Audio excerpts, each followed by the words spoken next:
Les amis, j'espère que vous allez bien, que vous portez bien, que vous avez vu toutes mes vidéos précédentes. Si ce n'est pas le cas, vous avez la petite pastille en haut pour les regarder.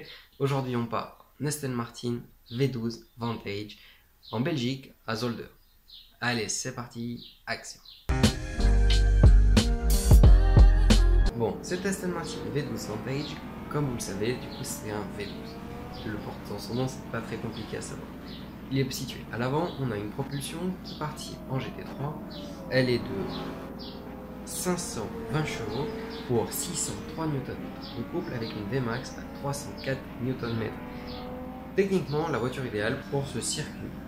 En parlant de circuit de Zolder, il a 10 virages, il est situé au fin fond de la Belgique, donc comme quoi il n'y a pas que Spa en Belgique, et il fait exactement 4,1 km de distance.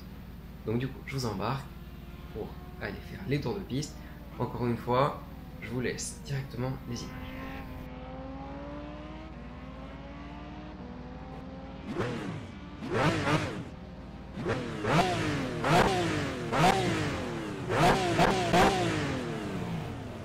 Du coup, on s'apprête à regarder le départ. Je repars en gardant un minimum de motricité, ce qui n'était pas facile parce que j'ai pas forcément très bien négocié. On est assez proche avec une Audi R8. Bon, comme vous voyez, j'ai pas réussi à garder ma première place. Je préfère assurer la voiture pour pouvoir continuer la course. Du coup, je me retrouve deuxième et on est parti du coup à Zolder pour encore une fois une remontée comme dans l'épisode précédent avec la Audi R18. Comme on peut le voir, à chaque levée de gaz, on a des retours de flamme sur les côtés parce que les échappements sont sur les côtés. Ici, on n'est pas vraiment comme la Mégane RS ni avec la R18, on est plutôt sur un entre-deux. Une voiture toujours typée course, moins civilisée avec un gros moteur. Là, c'est le plus gros moteur entre guillemets au niveau du nombre de cylindres qu'on ait pu conduire sur cette série FCF Games. Du coup, là, on arrive sur une chicane. J'essaye de rester un minimum propre parce que, encore une fois, c'est une propulsion et on a vite l'arrière qui a tendance à partir.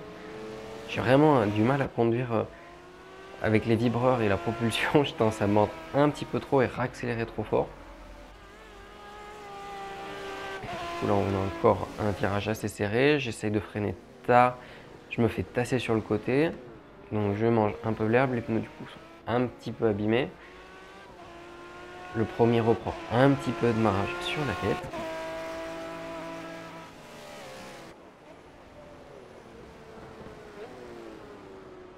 Bon, comme on peut voir, le troisième est juste derrière et il talonne de près. La moindre erreur et je pense que je me retrouve derrière dans le peloton.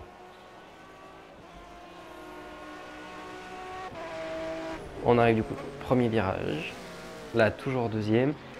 Je me fais presque distancer par le premier, j'essaye d'être le plus propre possible. J'essaye d'être pas trop agressif malgré tout, un peu, sans excès de pas surpiloter pour éviter tout ce qui est sortie de route. Parce que c'est vraiment ce qui peut arriver avec cette propulsion. Parce que n'empêche, on peut penser que comme il y a beaucoup moins de couple que la R18, elle est peut-être plus simple à appréhender. Mais en fait, pas forcément. Elle a tendance même à être un petit peu moins bien répartie à cause du V12 à l'avant au niveau des masses, qui fait que l'arrière a tendance à être encore plus mobile. Comme vous l'avez vu dans l'épisode avec la R18, j'avais du mal. Pareil, souvent je perdais de la motricité. Bon, c'était surtout dû au couple. Mais là, j'ai un petit souci aussi avec la répartition des masses, qui rappelle un petit peu l'épisode avec du coup la Mégane RS, où on avait une répartition des masses 65 à l'avant, 45 à l'arrière. Et donc là, on a un petit peu ce même phénomène, un problème de répartition pas équitable des masses, qui fait que quand on plante les freins, on a l'arrière qui saute. Et en plus, avec la reprise des gaz, malgré tout, qui sont quand même assez violents, on a du mal à retrouver de la motricité. Cependant, j'arrive tête côte à côte avec le deuxième, enfin le premier du coup. Et du coup, je reprends la première place. Maintenant, il ne reste plus qu'à assurer à être propre, malgré le fait que le deuxième va talonner un max avec la R8. R8 qui d'ailleurs au passage est une 4 roues motrices.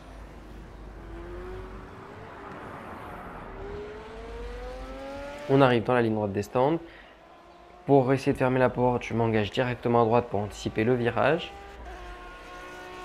Donc là dans le virage, je freine assez fort. Je vois que le deuxième talonne, donc j'essaye de mettre un petit peu plus d'agressivité sans toujours trop surpiloter. On voit que derrière il t'écarte. Et bon, là à l'intérieur il reprend le dessus. Je me retrouve légèrement tassé, je viens mordre dans le gazon. Je me retrouve encore une fois deuxième. Là, je retente l'intérieur, ça va être un petit peu court. J'essaye d'écarter, de trouver une ouverture sur la trajectoire. Comme on peut voir, on va avoir juste une chicane après. Donc là, j'espère pouvoir, au niveau des freins, taper très fort pour pouvoir essayer de lui passer devant. Ce que je fais, je prends l'ouverture et là, on est au touche-touche. Et ça passe malgré tout. Je reprends du coup l'avantage. Le deuxième, le R8 repasse deuxième. Et là, j'ai un petit peu plus de marge. On change du coup de trio de tête. L'ordre a été changé. Là, je viens mordre sur le gazon parce que j'espérais pouvoir être un petit peu trop agressif.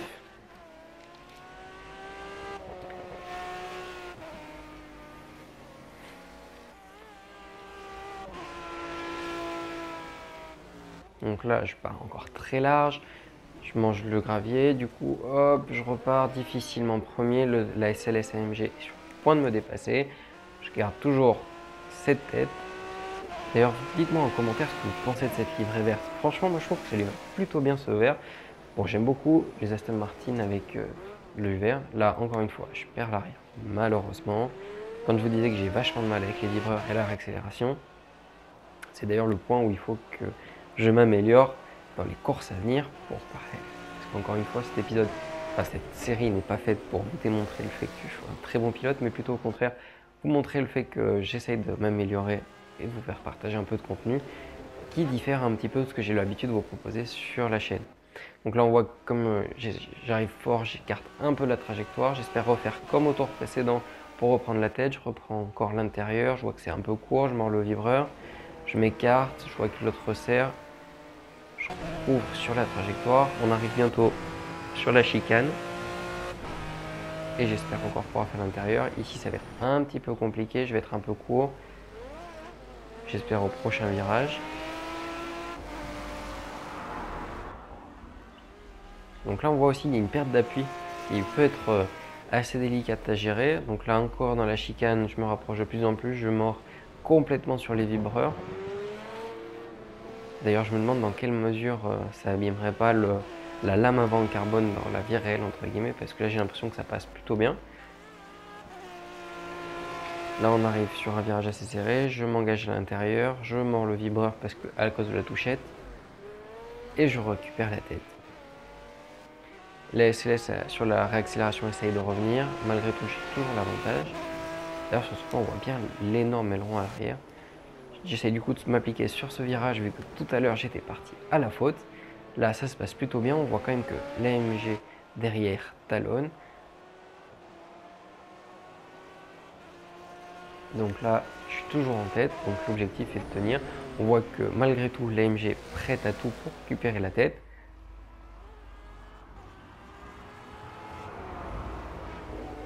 Donc pareil, on voit que je suis reconduit un peu parce que sur le vibreur, j'ai encore perdu l'arrière. Moindre mal malgré tout sur ce virage-ci. On voit que j'ai pris un petit peu d'avance sur le deuxième à partir des premiers virages, même si on voit que malgré tout, la SLS est quand même toujours très proche. Bon, pour l'instant de cette série, je trouve que c'est vraiment celle-là qui fait le plus joli bruit. Dites-moi aussi en commentaire ce que vous en pensez, je suis curieux. D'ailleurs, sur une voiture de tous les jours, vous préférez quoi? Un 6 en ligne, un V8, un V10, un V12? Et quel est du coup votre modèle associé à ce moteur-là, vous trouvez qui fait le plus beau bruit à votre sens? Que ce soit des récentes, des anciennes, ou des moins anciennes et moins récentes, c'est-à-dire des young timers.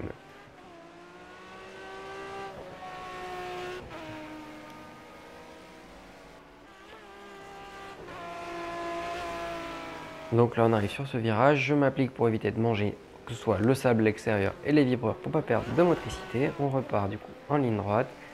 On arrive vers la fin du tour, ce qui est bientôt la fin de la partie. Là pareil, je m'applique sur le virage où j'étais parti à la faute 2 tours avant. Même si je passe pas très fort suffisamment pour garder un petit peu d'écart avec la SLS derrière.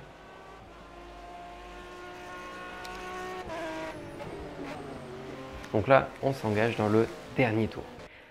C'est parti. Du coup, j'espère juste une chose, conserver la tête comme au tour précédent. Donc comme on peut voir, là je sors encore très large. Je perds pas l'arrière ce coup-ci, c'est pour le coup, j'essaie exprès d'arrondir un peu plus la trajectoire pour éviter d'avoir l'arrière qui coupe. On arrive dans la grande ligne droite juste avant la chicane.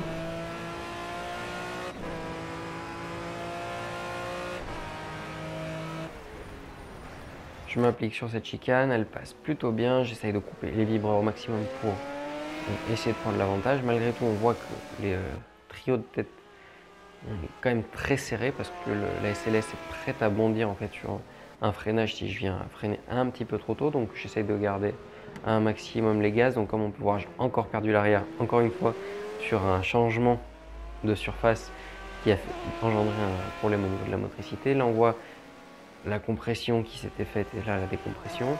On arrive sur ce virage assez serré, j'ai quand même pris pas mal d'avance, il ne pourra pas tenter une attaque là sur ce tour. Donc là on arrive sur la fin du tour, bientôt le dernier S avant la fin. Là pareil, je m'applique parce que je ne veux pas perdre la motricité sur ce tour là. C'est parfait, comme il y a 2 tours, j'ai perdu un petit peu de vitesse à la sortie, mais normalement c'était juste ce qu'il fallait et je passe la ligne premier. Bon les amis, j'espère que ce petit tour à Zolder pour quelques tours de piste en V12 Vantage vous a plu. Je vous donne rendez-vous pour une prochaine vidéo très bientôt. Le prochain épisode sur la FCF Game sera peut-être sur une spéciale de rallye. À vous de me dire dans les commentaires ce que vous en pensez. Sur ce, du coup, je vous demande si vous avez aimé de laisser un pouce bleu, de vous abonner si ce n'est pas encore fait. Et moi, je vous dis à très bientôt, du coup, pour une prochaine vidéo.